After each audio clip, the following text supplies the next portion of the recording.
大家好，我係嘉和老師。今日咧就想同大家分享下一個聽道之後嘅心得。咁咧就其實喺復活節咧聽咗一道咧，就講到愛能遮掩罪嘅喎。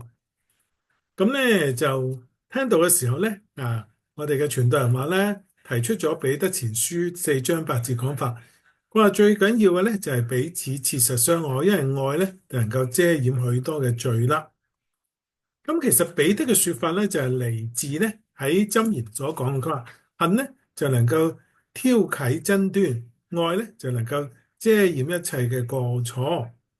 咁呢個講法咧就話咧，如果個人咧如果有罪嘅本性，好容易對人發嬲就唔會容易咧去饒恕別人嘅。咁我哋咧要防範自己嘅罪性，靠住神嘅愛先容易去愛人、饒恕別人，同埋可以修補個關係嘅噃。嗯，咁喺聖經裏邊咧，希臘原文裏邊愛有四種，第一個就係阿加皮啦，呢個係最無條件犧牲嘅愛，都係神對人嘅愛。而其他譬如朋友嘅愛啊、家人嘅親情啊、浪漫嘅男女之情咧，都冇呢個阿加皮嗰種愛咁偉大嘅噃。咁所以箴言講到愛咧，其實就係一種能夠超越我哋嘅情感嘅。嗱，注意啦，呢種咧係一種咧，唔係話咧我哋話好容易咧同人產生愛慕之情嘅。就喺困難嘅情況之下咧，我哋係選擇嚟㗎嚇，唔係淨係一種感覺，係選擇去做一啲愛人嘅行動嘅。第二我哋想講啦，喺個經文裏邊講咩叫遮掩咧？咁我哋一般人成個遮掩，即係係咪即係將啲嘢咧，哎呀當睇唔見睇唔見咁就算咧，視而不見咧？其實呢度箴言所講嘅並唔係咁解嘅。真正嘅愛咧唔會迴避問題嘅噃，係用建設性嘅方法去面對佢嘅。即係好似你屋頂漏水係咪？你唔會係冇雨落冇雨落，即係唔好鴕鳥自己呃自己嘅噃。但係我哋要諗下。可唔可以有啲辦法幫助呢個人咧去修補屋頂咧，先至真正所謂嘅遮掩佢嘅罪嘅意思嘅噃？愛遮掩過錯係因為咧佢創造咗一個寬恕同和解嘅可能性啊！嗱，寬恕就唔係話一定話赦免嘅，即係我哋都唔係主唔能夠赦免，但係即係主要愛能夠釋放咗我哋咧，唔好俾怨恨所捆綁。締造一個和解嘅機會，修補一啲嘅關係。咁但係當然啦，呢個係需要神嘅愛啦，同埋咧我哋雙方自己嘅努力周旋噶噃。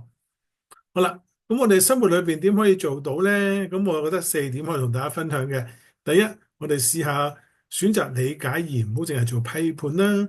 有時我哋鬧人就好易指住人哋係咪4隻手指，其實講翻自己嘅啫。我哋而家可唔可以嘗試理解人哋背後嘅動機咧？佢會唔會咁樣樣係即係好多時間身不由己咧？唔好咁快做個負面嘅判斷。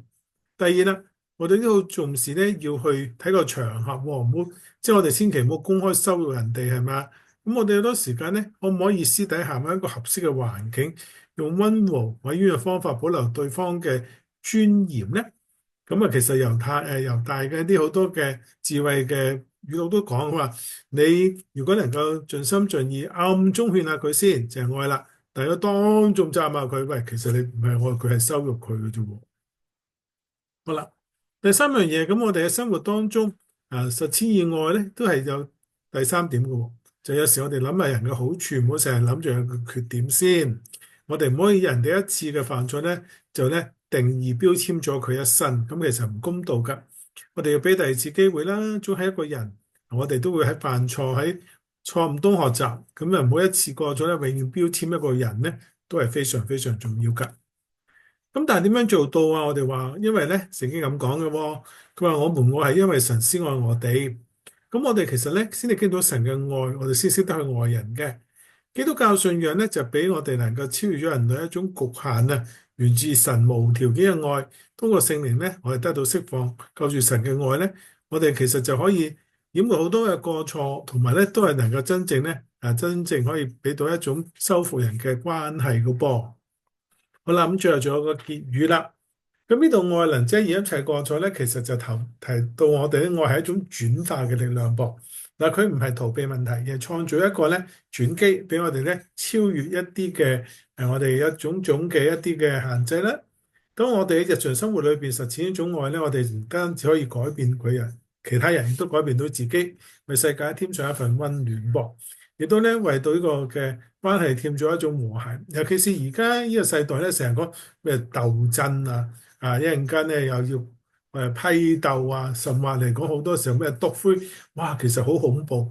基督教裏邊唔提倡呢樣嘢嘅，咁樣只係破壞人類嘅和諧，係唔會令到人真正幸福嘅噃。當然啦，真正能夠赦免罪嘅並唔係我哋，係上帝。但係我哋要知道，靠住神嘅愛咧，我哋可以咧唔為別人嘅罪而傷害到自己，就即係真正得到釋放同埋自由啦。唔知大家睇完之後有咩意見咧？如果贊成，歡迎一字我或者留言啦。咁希望有機會再同大家做分享一啲信仰嘅問題。今日講到先，拜拜。